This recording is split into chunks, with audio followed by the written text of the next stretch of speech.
So in our video today, we are talking about ripping up our old steps. We're taking the tread tops off, the rubber plastic steps that are on the treads when you first grab your bus for most of you.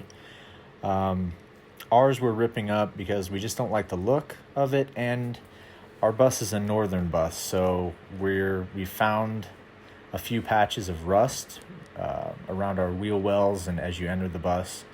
So we wanted to get these steps up for cosmetics and also to take a look and see what we have underneath them.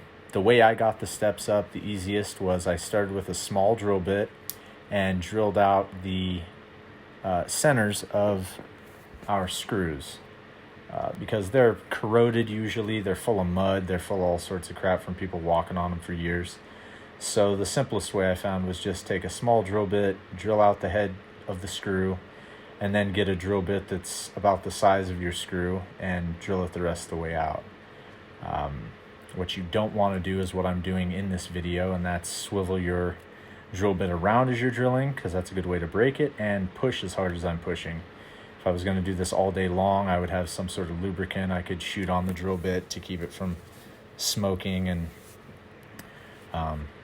just wearing down super quick. So, but for the 6 or so screws I had to drill, I just went for it. So I just drilled them out, and then what I did was I took my razor blade knife and cut the silicone on the sides and the back of the step.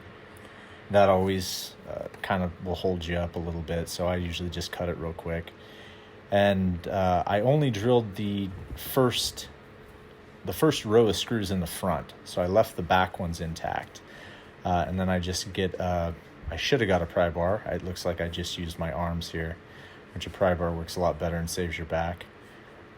But I just basically ripped this up where I could get a pry bar under it, and the screws that I didn't drill, they just pop right through this hard plastic rubber stair tread. So they're still there after you pop the tread up, but they're not in a bind. They're not buried into that tread, so it's a little easier. You can what I decided to do was just pry them out with a pry bar. For our purposes, we've got a lot of welding to do in this bus, so I'm just going to go around with a wire feed and tack all these little holes shut. You can also just take a hammer and beat them down into your step, depending on what you're going to put over the step, or an angle grinder, and you can just cut them off flush. We pried ours up because I know I've got a wire feed and I'm going to be using it quite a bit.